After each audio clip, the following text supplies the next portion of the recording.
enough, some of the things that are the most memorable as you go along are the moments, not the moments of glory and magnificence, but the moments where things just suddenly run off the tracks in some bizarre and unpredictable way. I'll tell you one. I was doing a show with Flambeau out at a festival in a tiny little town on the Sacramento River Delta called Isleton.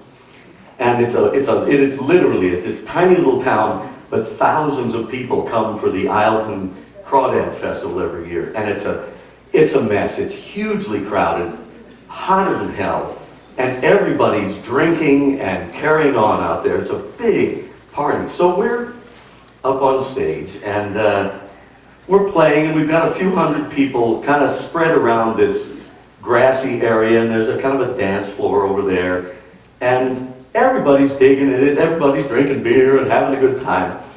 We're in the middle of a kind of hot little Cajun two-step, and I look out, and here comes this guy, this kind of middle-aged, overweight, slovenly-looking guy in shorts, and he's carrying 2 beers, and he's clearly drunk already, and he's making his way through the crowd like this, and every time he walks by someone, he sort of lurches and spills some of his beer, on somebody. So he's coming through the crowd, and we're seeing it, looking at each other and kind of laughing. Now he gets through the crowd, pissing off 25 people, and he finally arrives at his destination. His wife or girlfriend or parole agent, whoever she was, says, here, and reaches up to kind of help him, at which point he stumbles again, spills half a beer on her, and plops himself down on the grass like this. So now, this is killing us, but now we just go back to the show. The show goes on. And a couple songs later, one of the dancers asks for a waltz. And as you know, I play some waltzes, so I thought, what we'll do, let's play the Blackbird. Now that's a tune that I wrote. And it's a lovely kind of wistful melody, but it builds to a very dramatic conclusion. Now, if you know my music, I like a good ending. And I've always felt that you can make a total mess of a song in the middle.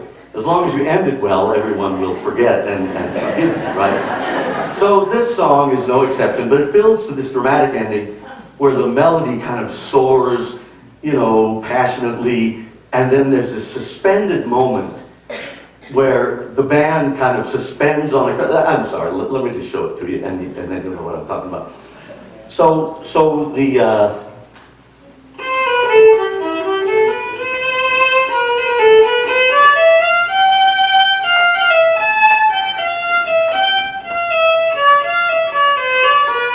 that's the kind of wistful part.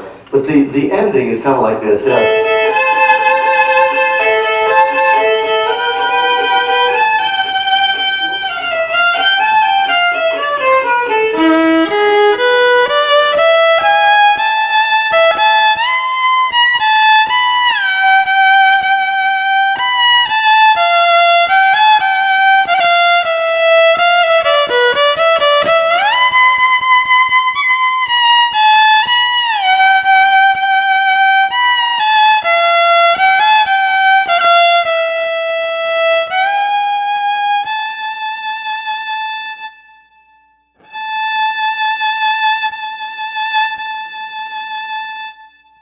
So that's the end of the song, and it's got that lovely suspension. So now we're playing, and I'm really carried away with the melody, and oh, how lovely it is, and the dancers are dancing, and I'm really getting into it. I'm just thinking, wow, this is beautiful. I've written a lovely tune here. Now we're building up toward the last 8 bars, toward the ending, and I'm just lost in the music, and I'm riding on this kind of silvery violin tone and thinking, I may actually be a genius. It's possible. And naturally at that moment,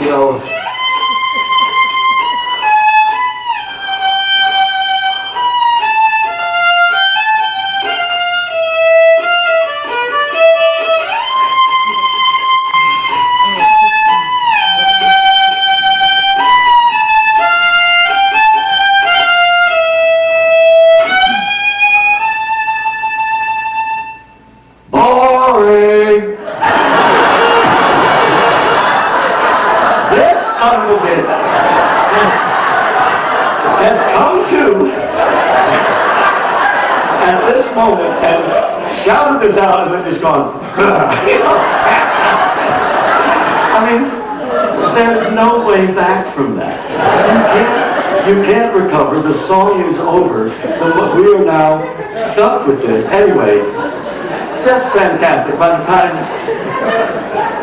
time the show ended, you know, he was passed out and his partner was trying to, you know, sort of drag him off the field. But it's one of those moments that just sticks with you, you know. There's nowhere to go from there. And I have to say that every time I play the tune, I'm a little concerned at that pause because it's so effective musically, but it's a bit risky. In fact, now that I look around the room, I'm sorry I told you folks.